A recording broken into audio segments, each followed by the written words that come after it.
Lads, it didn't come home. We're going home.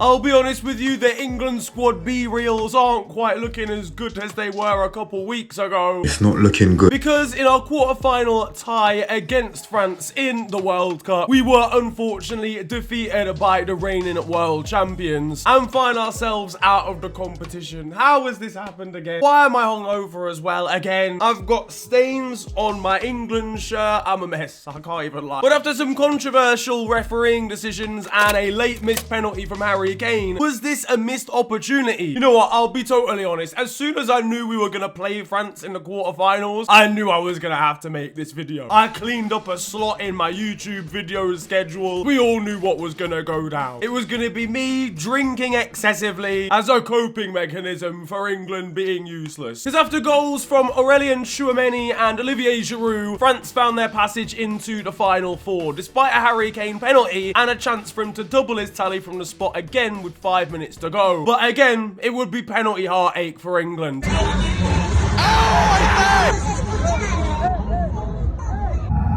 Fucking hell, how did this get here? It's the history of the Tottenham. Some poor random Qatari don in the crowd has just been absolutely lamped with a football this afternoon. But let's take it back to the beginning, because tension, hype and anxiety were all building up before kickoff. England fans wondering at home whether this would finally be our year. If we could beat France, we could beat anyone, right? The people of England were not letting anything French fly until this game was done. If I'd have seen someone eating a croissant walking down the street, I've got to take matters into my own hands. And Phil Foden wasn't too impressed seeing Luke Shaw eat a pret-a-manger sandwich in the canteen. I have the right to do the right thing.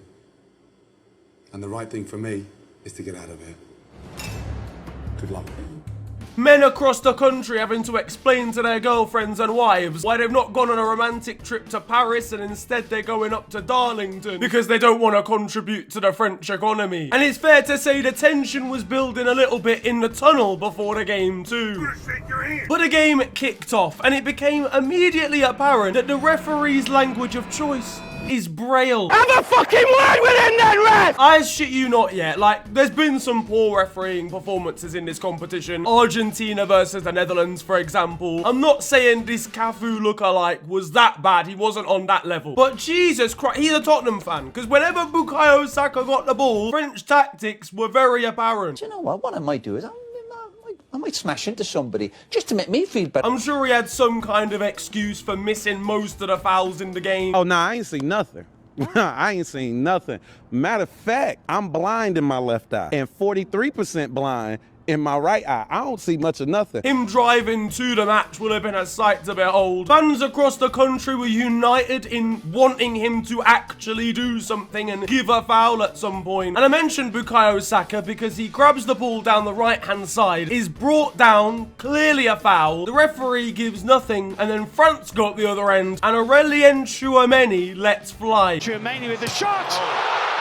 Brilliant strike! Now don't get it twisted, this goal is sensational. This is actually a beautiful strike from the French midfielder. And I don't want anything that I'm about to say to take away from that goal, because that's one of them ones that goes in and you're like, fair fucks. These lot are alright at football. But for fuck's sake, lads, like, it's not even salt or anything like that. I know people will say it because it's England. But if we're being totally honest, that was a foul on Bukayo Saka. There's no if, buts, and maybes. That's absolute. He's just been brought down, and then 20 seconds later, they've scored up the other end. In fairness, the referee was consistent in giving absolutely nothing whatsoever. Harry Kane had a shout for a penalty early on. In fairness, for me, it was definitely a free kick. It wasn't even given as anything originally, but I do think it was outside of the box. So to me, it wasn't a penalty, but it was a free kick. But honestly, after that first half performance, this referee's gonna have to be scanning left and right when he's next in England to make sure he's not two-footed by a member of the public. It was a first half that saw us go in at the break 1-0 down, but with some level of encouragement. I think we'd created, for the most part, the better chances in the game. We'd created that chance with Kane spinning Upamecano. Fast forward though into the second half, and we're looking even better now than we were in the first. We're taking the game to France, okay? We're creating a little bit here and there when Bukayo Saka picks up the ball, drives into the area, and this foul is undeniable. England have a penalty, Harry Kane steps up, and he equalises from the spot.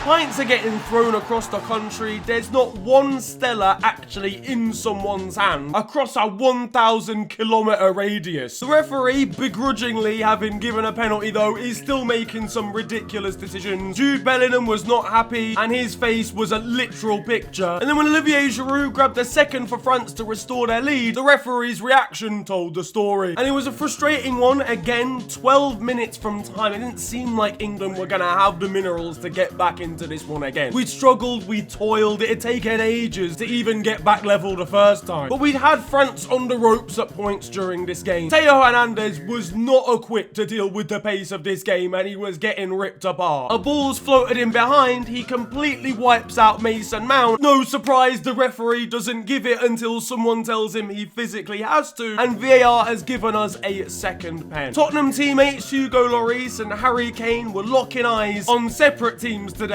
as this penalty was about to be taken. So having taken and scored one penalty, it was down to Harry Kane again in the 85th minute to equalise for a second time. Problem is, this time, he forgot what sport he was playing.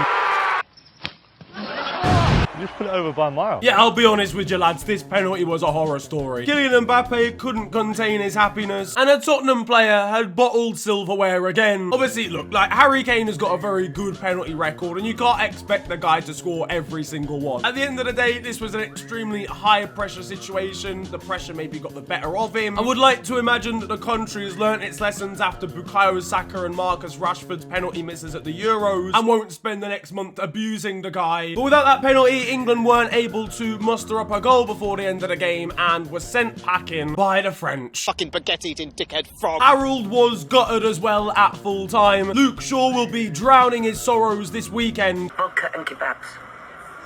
That's what I want. I'm looking forward to Conor Gallagher trying to convince his missus that he actually played at this tournament. Why are your shin pads still clean? Yeah, nah, don't worry about it, sweetheart. But overall, it's yet more disappointment on the international stage. But it's disappointment that A, I guess you could kind of predict or see coming because we were playing France, literally the reigning world champions. But also B, the kind of frustrating thing about it is without detracting away from France, because Olivier Giroud had another amazing chance that Pickford made a good save from. And obviously they created enough to score 2 goals. They played good football. I genuinely believe that we also created enough to win that game. On a different day, we actually beat France, and that's a crazy thing to say. Little things like, why did it take however many, I think it was like 75 minutes to bring on Marcus Rashford. But even like, what is Jack Grealish gonna do bringing him on in the 96th minute of the game? There's no point his massive calves getting involved. So maybe there are some things that we could have done better, but I think as like a performance, we actually played well. And one question it of course does raise is the question of Gareth Southgate. Having made it to the final of the Euros, got to the semi-finals of the World Cup 4 years ago, and then crashed out in the quarters this time, he's obviously still like one of the most successful English managers of all time. But is this maybe the end of his cycle? I don't know, it's kind of a difficult one, because again, you could always just go back to the fact that it was France. If you play France at any point during a competition, there's a good chance you're gonna lose. But that is the problem. It feels like every time we play a really good team, for whatever reason, we just don't win. Whether we crumble and can't deal with the pressure, whether we're just not good enough, or even in this situation when we actually played really well, but we still lose, it just feels like any major challenge we have, other than like Germany, we can't get across the line. For me, I've always been one of those people that's rated Gareth Southgate as a manager for his results. I don't think you can take away from the fact that Gareth Southgate is a successful manager. Fine, he can be a little bit too negative, but I don't think you really saw any of that at this World Cup. We played nice football, we played 4 at the back. So I think a lot of the people that are questioning him about being just really boring can't really complain with how he played in this tournament, maybe apart from the US game. And we scored a lot of goals. So, but what do you think? Should we keep hold of Gareth Southgate for another international tournament? Is this kind of the end of his spell? And if so, who would you bring in? People like Thomas Tuchel are currently without a job, and he said that he would be interested in becoming England manager. But for real, there's some really good teams at this World Cup that are already out, and I don't think we should feel ashamed at the fact that we got beaten by one of the other good ones. But that is going to wrap up today's video. Our World Cup dreams for Qatar are over, ladies and gentlemen. It ain't coming home, but it's coming home in 2026, you know the score. We gotta get the propaganda going, guys. If you enjoyed this one, though, feel free to slap a like on it. And, of course, subscribe if you're new to the channel. You can also follow me on social media. It is @theofficialfng on Twitter and on Insta. But it's been a pleasure ranting at you guys today. Have a wonderful day. Enjoy yourselves. and goodbye.